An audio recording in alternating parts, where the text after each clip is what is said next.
Ok? Nós vamos ler então o versículo de número 21. Vamos ler poucos versículos. Então, Filipenses, capítulo 1, versículo de número 21. Certo? Está escrito assim: Porque agora, para mim, o viver é Cristo e o morrer é lucro. Entretanto, se continuo vivendo no corpo, eu terei frutos do meu trabalho. Então, já não sei o que escolher.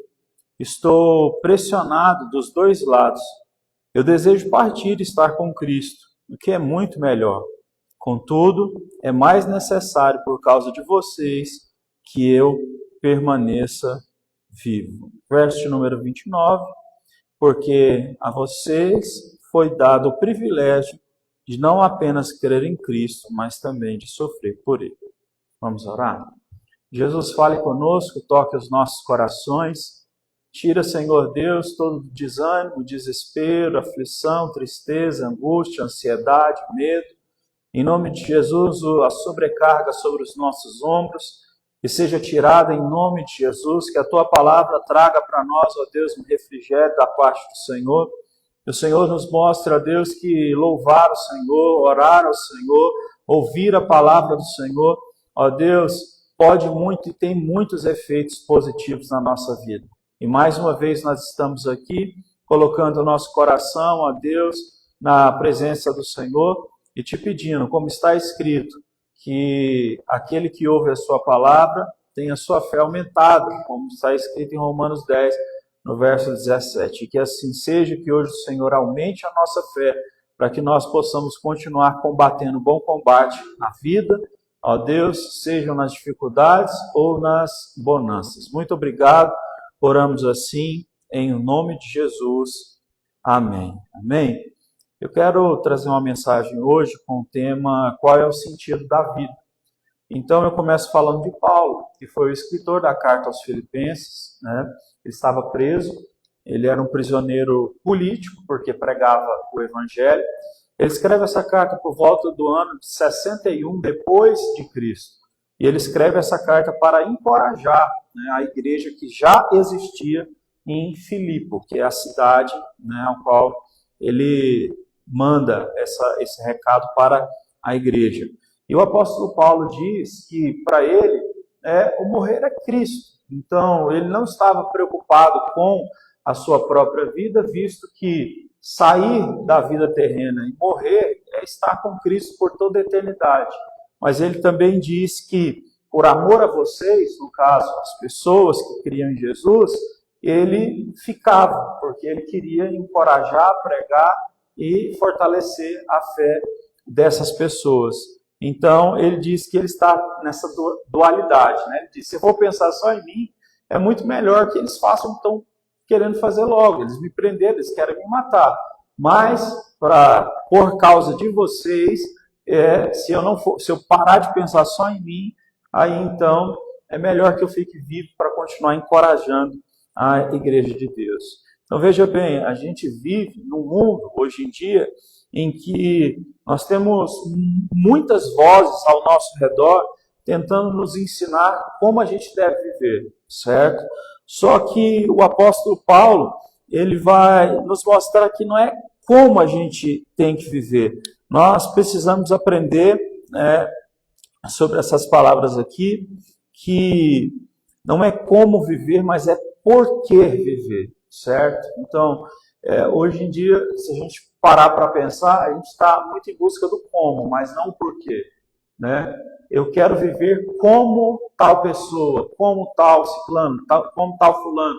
Eu quero ter o que fulano tem, quero viver o que ciclano tem. Mas, né, o porquê que eu existo, né? Aonde é que eu quero chegar com isso? Então, veja bem, a pergunta que nós temos que fazer, ela precisa mudar, né? Então, qual deve ser a nossa resposta? A gente precisa procurar um sentido para a vida. E nessa mensagem eu quero trazer três personagens, né? Paulo é o apóstolo bíblico que mostra sobre isso, e mais dois personagens que eu vou contar a história de forma rápida para vocês entenderem como a gente pode encontrar, né, o propósito da vida. Em Miqueias, no capítulo 6, no verso 8, diz que nós temos que viver para praticar justiça, amar, ter misericórdia e andar com Deus. Então, isso já é para nós um parâmetro, já é um pequeno pavimento. A gente precisa viver em justiça, em amor, em misericórdia e em humildade. Sem essas coisas, viver sem essas coisas não vale a pena não, porque é uma vida de muita tristeza, muito fracasso, de muitas coisas ruins. Então, que Deus permita que a gente possa a cada dia mais ser transformado por Ele, para conseguir ter amor, paciência, humildade, domínio próprio, fé, mansidão, fidelidade. Isso é fundamental para as nossas vidas, não é? Então, o sofrimento, ele não é capaz de matar o sentido da vida. Essa é a grande questão. Se você vive só perguntando como eu devo viver, quando você passar por sofrimentos, você não consegue continuar. Agora, se você tem um porquê viver, o sofrimento ele não pode te destruir. Isso é o sentido da vida. É por isso que Paulo foi preso 3 vezes e ele nunca desistiu da vida dele, justamente porque ele tinha um porquê viver. Um outro homem que ele é conhecido por quem gosta de estudar essa área é o Viktor Frankl, que ele era um austríaco, judeu, que ele era um médico, né? Ele era um médico, depois ele se especializou na área de psiquiatria, e na Segunda Guerra Mundial ele foi levado para os campos de concentração. E ele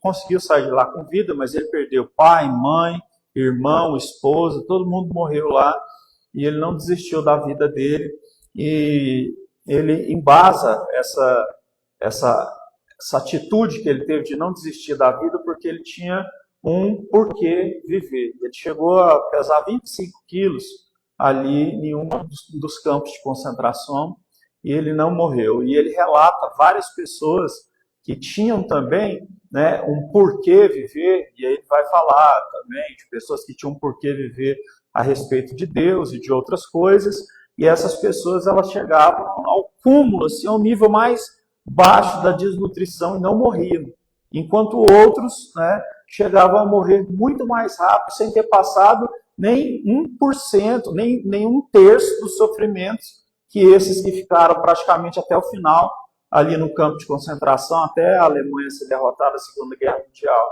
Então, isso é algo a ser considerado. Quando nós temos um porquê viver, a gente aguenta viver mais tipos de dificuldades sem desistir. Então, muitas pessoas desistem fácil, porque elas vivem na futilidade. E a futilidade nunca faz a gente perguntar o porquê que eu vivo. A futilidade faz a gente perguntar sempre como eu faço para alcançar o que aquela pessoa alcançou. Principalmente em termos materiais, em termos de coisas visuais, coisas dessa vida. A gente tem que tomar muito cuidado com isso. Nós estamos muito expostos e muito vulneráveis, certo? A viver uma vida só focada no como.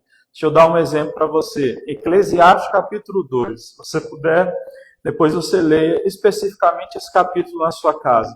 Salomão, ele foi o rei mais rico que teve em Israel. Sucedeu o seu pai, Davi. E no capítulo 2 ele diz assim: eu plantei os maiores pomares, eu chamei os melhores músicos vivos na minha época para tocar na minha presença. Eu tive as roupas mais caras com os tecidos mais finos à minha disposição. Eu peguei e mandei construir para mim as joias mais bonitas que agradavam aos meus olhares. Eu tive todas as mulheres que eu quis ter, que me agradaram aos olhos. Eu bebi todas as bebidas que eram as melhores que existiam. E no final disso ele diz assim: e eu cheguei a uma conclusão, tudo isso é vaidade. Porque tudo isso só me fez perder tempo na minha vida, porque eu não deixei um legado. Você sabia que Salomão, apesar de ter sido o rei mais rico de Israel, ter desfrutado de toda essa questão material, ele não deixou legado? Porque quando ele morreu, sabe o que aconteceu? O filho dele herdou o reino, certo? E o reino foi dividido, porque o filho dele, péssimo de sabedoria, foi ouvir conselho lá dos amigos mais novos, aplicou impostos mais altos. O que acontece? Teve uma guerra, dividiu Israel no meio. Salomão não deixou legado para Israel, certo? E no final da vida dele, lá no verso 12, no capítulo 12 de Eclesiastes, ele vai dizer: agora que eu já sou velho, né, e me faltam as mordeduras, os dentes, e as minhas pernas já cambaleiam, e eu acordo antes do sol nascer, e os meus olhos são embaçados a ponto de eu não conseguir enxergar muita coisa. Ele cita essas coisas e ele diz, né, mesmo tendo vivendo tudo o que eu vivi, tudo que você pode pensar, viagens, músicas, comida, roupa, ele viveu tudo que os influencers máximos vivem hoje em dia. Ele chega no final da vida dele e ele diz: gente, olha, eu cheguei à conclusão. Um homem já velho, certo? Que reinou sobre Israel, diz assim: a conclusão é: obedecer a Deus, seguir os seus mandamentos é o que importa. Porque o resto passa muito rápido. Porque a vaidade é como uma bolha de sabão que se estoura. Então, viver simplesmente procurando o como eu vou alcançar alguma coisa é muito frágil. Nós temos que viver procurando o porquê nós vamos viver. E aí, então, a gente vai chegar no lugar. Eu vi um testemunho essa semana que eu gostei bastante. Eu nem sei se o rapaz é cristão ou não, mas a família dele era uma família de economistas, né? E eles tinham um escritório muito grande. E aí ele relatando que com menos de 30 anos, 28, 29, ele já tinha conseguido um patrimônio superior a 5 milhões de reais. Com o trabalho dele e tal, já tinha se tornado sócio e tal da empresa. Só que aquilo ele não contentava ele. Ele era papel atrás de papel, mas não contentava. E o desejo dele, ele disse que sempre foi ser biólogo. E ele fez a faculdade de biologia e resolveu sair fora da economia. Inclusive a esposa dele separou dele na época, porque disse: eu não casei com biólogo, eu casei foi com um economista. E hoje em dia esse senhor ele já tem uma idade mais avançada. E ele diz: eu não me arrependo não, porque o que eu vivi ali só atrás dos papéis e do dinheiro e tudo mais, as experiências de vida que eu tive andando por esse mundo todo, conhecendo a natureza, vivendo tudo isso, me fez entender que existe um Deus superior que criou todas essas coisas, e eu não trocaria nunca a vida de experiências que eu tive, certo, pelo dinheiro que se era somado, o dinheiro que era ganho ali daquela forma. Estou dizendo que ninguém tem que abandonar o trabalho, estou querendo dizer, né, do homem que escolheu o viver pelo quê do que viver só pelo dinheiro. Então, assim, viver pelo dinheiro, uma hora ou outra, vai nos levar a olhar para a nossa vida e perceber que ela é vazia, porque ela não tem condições de saciar o nosso coração. A Bíblia diz isso, né? Eclesiastes 5, verso 10. Para quem ama o dinheiro, ele nunca é suficiente. Ele sempre vai deixar a pessoa num estado de insatisfação crônica. Nunca é suficiente. Então nós temos que viver buscando o sentido da vida. E isso é muito importante. Então, como eu disse, Paulo, ele tem sentido de vida, por isso ele aguenta a prisão. Victor Frankl, ele aguenta o campo de concentração, porque ele também tem um sentido da vida. Se você quiser um livro que você nunca leu, que é muito bom, leia esse livro do Victor Frankl, que é Em Busca do Sentido da Vida. Muito bom mesmo, para qualquer idade, para qualquer pessoa. Então, a gente precisa entender que quando existe essa busca por um sentido da vida, existe uma dimensão espiritual. Quando eu digo dimensão espiritual, eu não digo só para quem vai escolher andar com Deus e cumprir a palavra de Deus, que é ame a Deus acima de tudo. Quando uma pessoa ela vive por alguma coisa de verdade, ela entra numa dimensão literalmente espiritual. E aquilo ali começa a se tornar, então, algo que está além só de palavras, somente além só de coisas, vira algo que realmente é espiritual. Então, assim, é por isso que é perigoso quando você está do lado de alguém, por exemplo, que ama o dinheiro acima de qualquer coisa, né? Essa pessoa ela é perigosa. Por quê? Porque ela está numa dimensão espiritual. Ela está adorando um Deus que se chama Mamon. E esse Deus aí, se você se aliançar com ele, pode destruir você. Por isso que é sempre importante a gente orar a Deus antes de fazer negócio ou sociedade, melhor dizendo, com qualquer pessoa. Porque se o seu Deus for diferente do Deus da pessoa que você quer fazer sociedade, isso aí pode entrar num conflito de esfera espiritual, aonde vai chegar um momento em que essas esferas espirituais elas vão se chocar e aí vão acontecer coisas, né?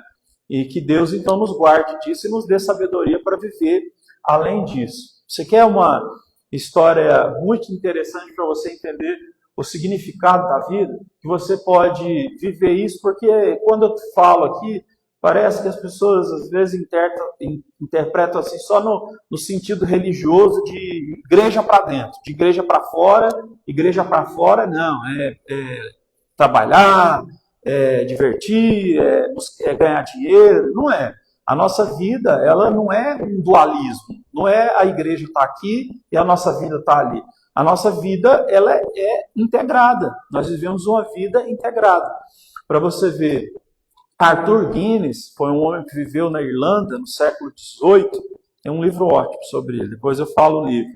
Ele viveu numa época muito ruim da Irlanda, porque as pessoas, assim, o índice de alcoolismo era gigante, porque era um país que não tinha saneamento básico, não tinha água potável.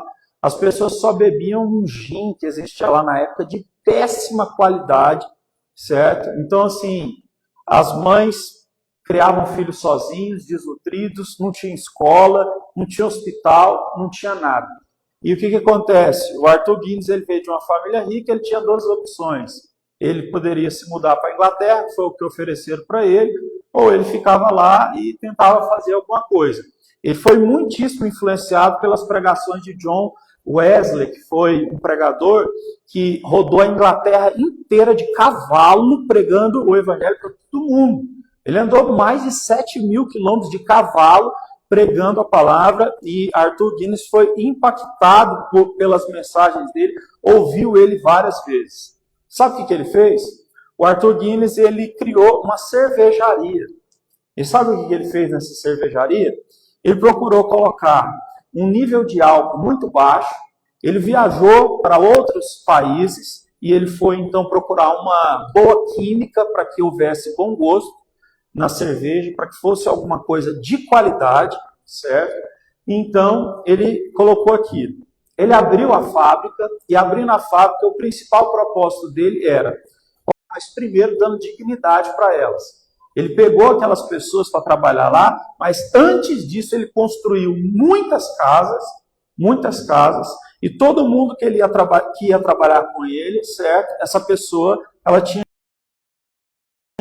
Os homens voltaram a morar com suas esposas e seus filhos, e voltaram a trabalhar ali. Ele aplicou uma série de direitos, sabe, para as pessoas que trabalhavam, para incentivá-las, certo? No trabalho, que aquilo dignificava o homem, que aquilo era algo maravilhoso.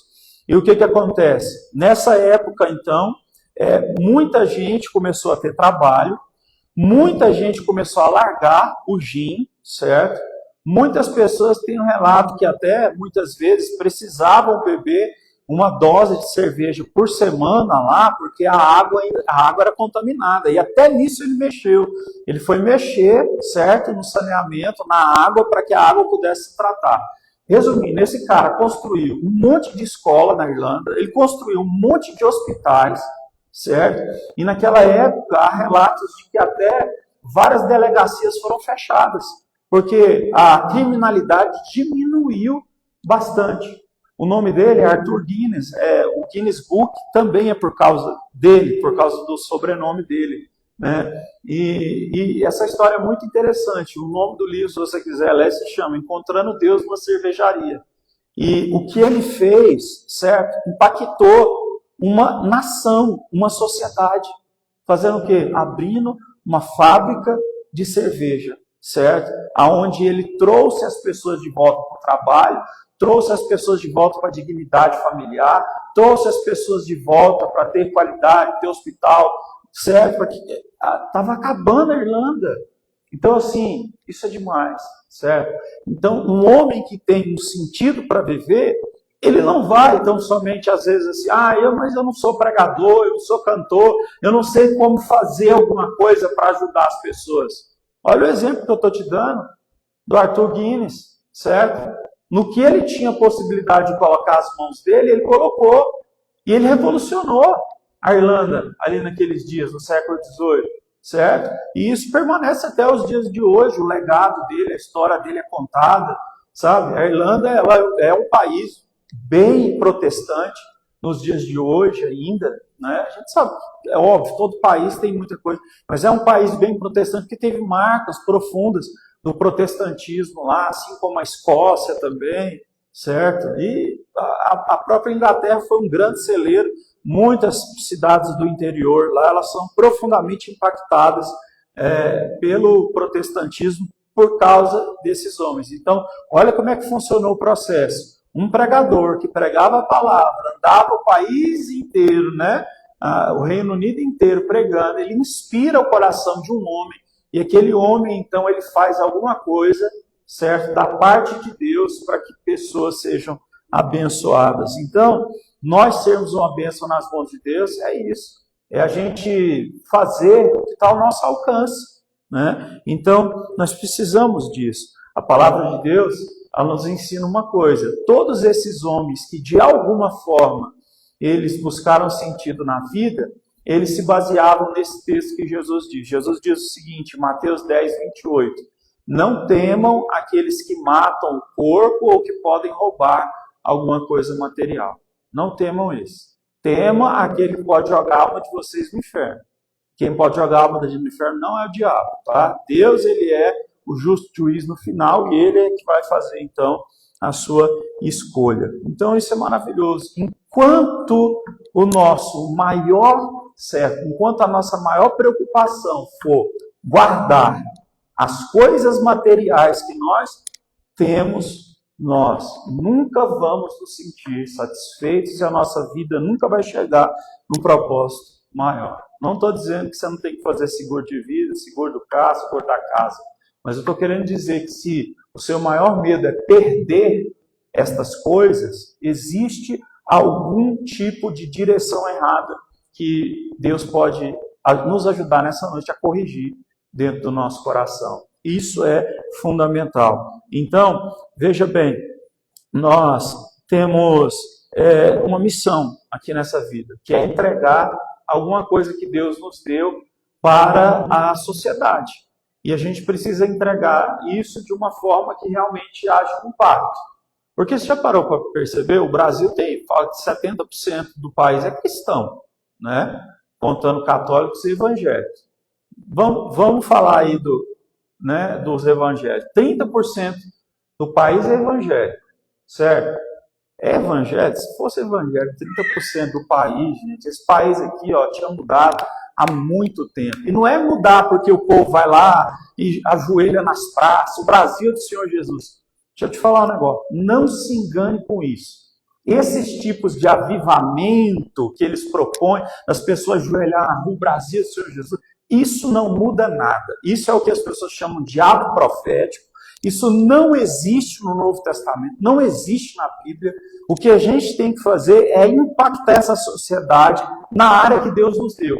E se 30% dessa sociedade estivesse impactando, mesmo que em raios pequenos, tem gente que o raio que tem é o quê? É uma mulher dentro de casa que ela tem o quê? Que ela tem uma funcionária para ajudar ela. Se ela impacta ali a funcionária, tratando das formas corretas, fazendo as coisas corretas, dando os direitos corretos, ali você está fazendo a sua parte. Se 30% fizesse o que tem que ser feito, o Brasil, aí sim ele seria do Senhor Jesus. Não se engane não, tá bom?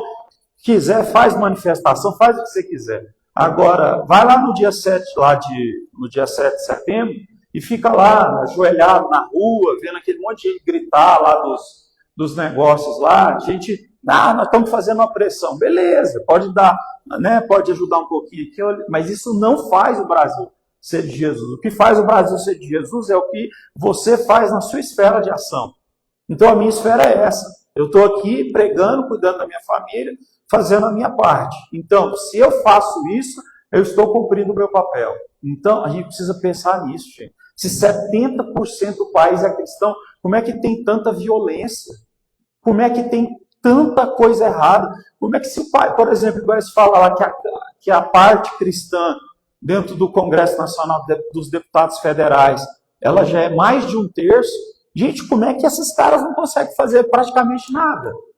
Ah, é porque quem é o chefe da Câmara não deixa, sei lá o quê. Não tem essa de não deixar.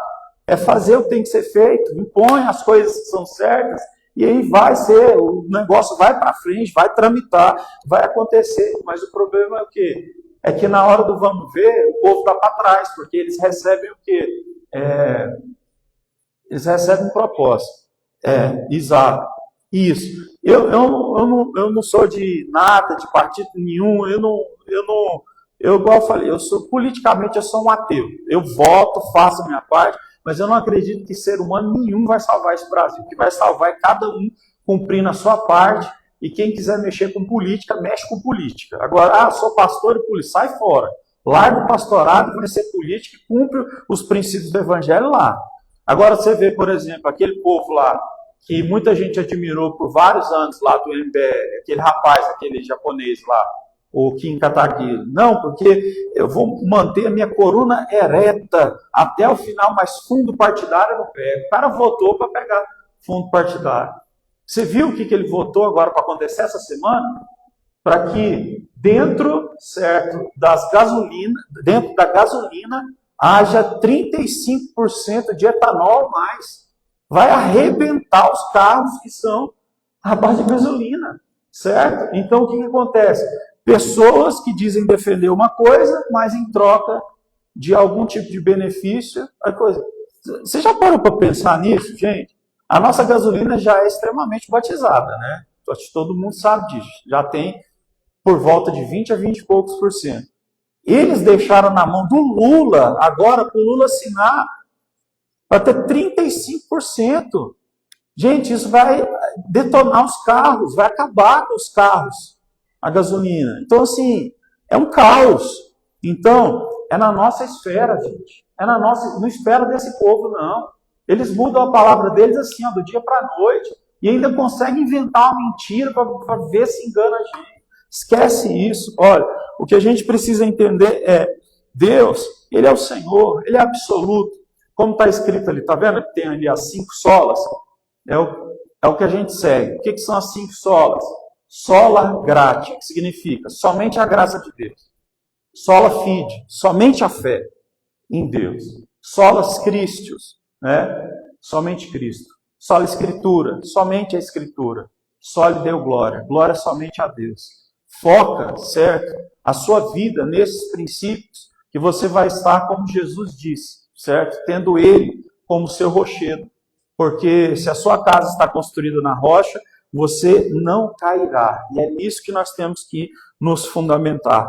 Passando aqui já para a reta final, então a gente entende que as dificuldades que a gente passa na vida, a gente só vai suportar elas se a gente tiver um sentido, né?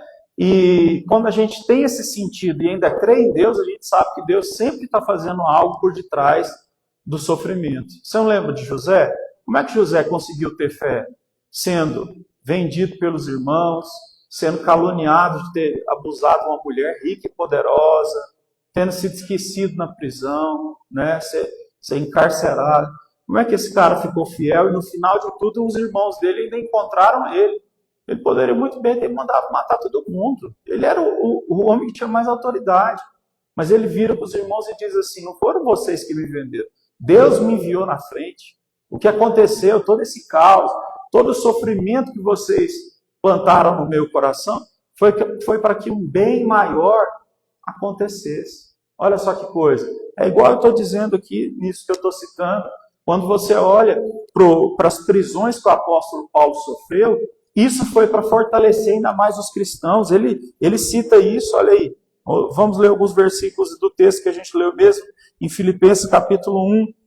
Ele vai dizer o seguinte no versículo...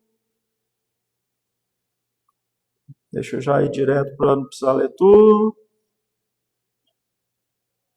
Aí, ó, verso 12, capítulo 1, verso 12. Está falando a prisão de Paulo e o avanço do evangelho. E olha o que ele diz. Eu quero que vocês saibam, irmãos, que aquilo que me aconteceu tem, na realidade, contribuído para o progresso do evangelho. Ele tem um entendimento que o fato dele ser preso por pregar, porque ele não era um homem mau, ele não tinha roubado dinheiro, não tinha feito nada de mal. Então, isso era para o progresso do evangelho. Verso 13. Como resultado, tornou-se evidente a toda a guarda do palácio e aos demais que estou na prisão por causa de Cristo. Ele diz, todo mundo que está aqui à minha volta, os guardas que estão segurando a cela, todo mundo que vai me julgar, sabe que eu estou aqui por causa de Cristo. Por quê? Porque eu digo que Cristo Jesus é o meu Senhor. Né? Então, assim, para a vergonha de muitos que queriam, porque Paulo, quando ele foi preso, tinha gente até que queria usar a prisão dele para tentar impor sofrimento a ele. Ele vai até dizer aqui mais embaixo, porque tem muita gente que está pregando por orgulho e por soberba, tentando implantar um sofrimento em mim. Aí ele diz, não estou nem aí, quer prega, quer deixe de pregar, que o nome de Jesus continue sendo espalhado. Isso aí é uma coisa maravilhosa.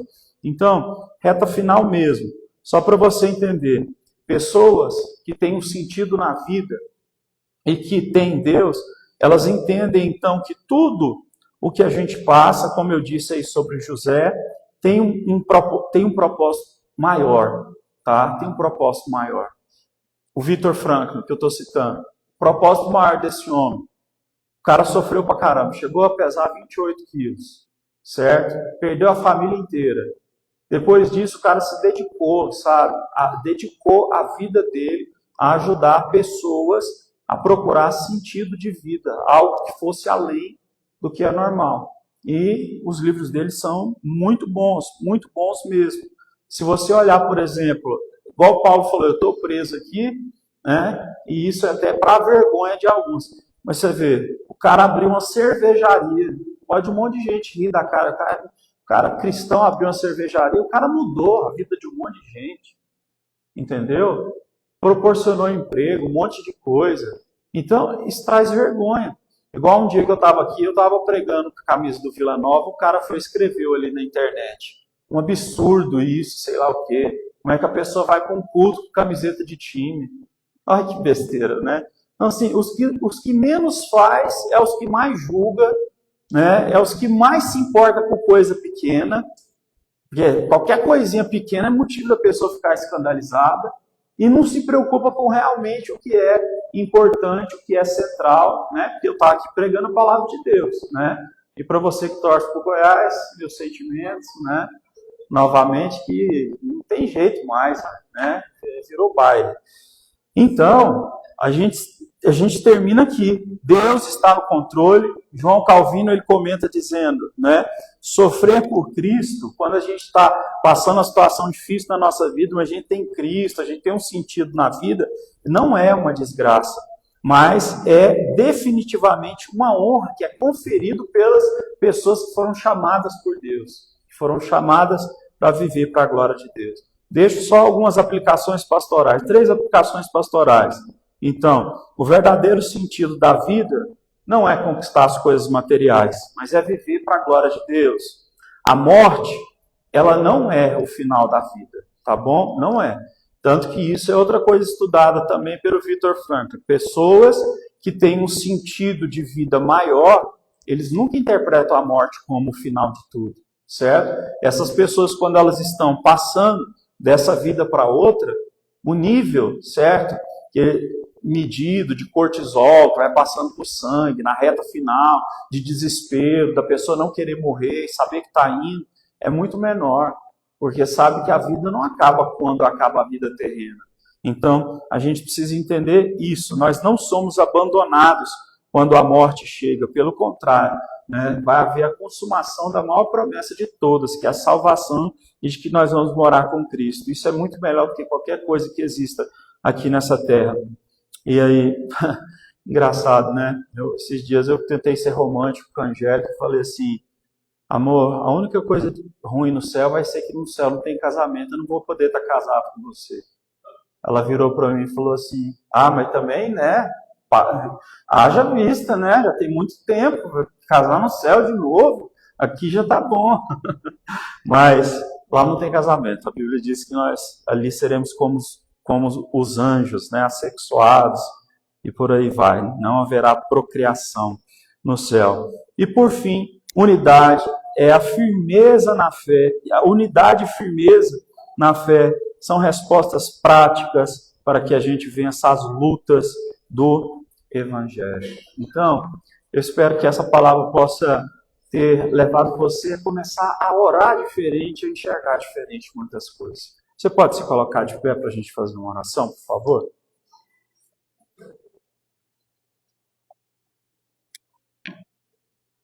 Vamos orar? Senhor Jesus querido e Pai Celestial, eu quero te agradecer pela oportunidade que nós temos, ó Deus, de não somente ficar perguntando como eu devo viver, como eu devo viver, como eu devo viver, mas de procurar o sentido da vida. Enquanto nós oramos a Ti pedindo, Senhor, dá-nos um sentido para a nossa vida que seja maior do que o sentido das coisas que a gente pode enxergar, cheirar, tocar. Dá-nos um sentido maior para a nossa vida. De fato, toda a nossa história muda. A nossa vida, ela começa a ter um significado muito maior, começa a ter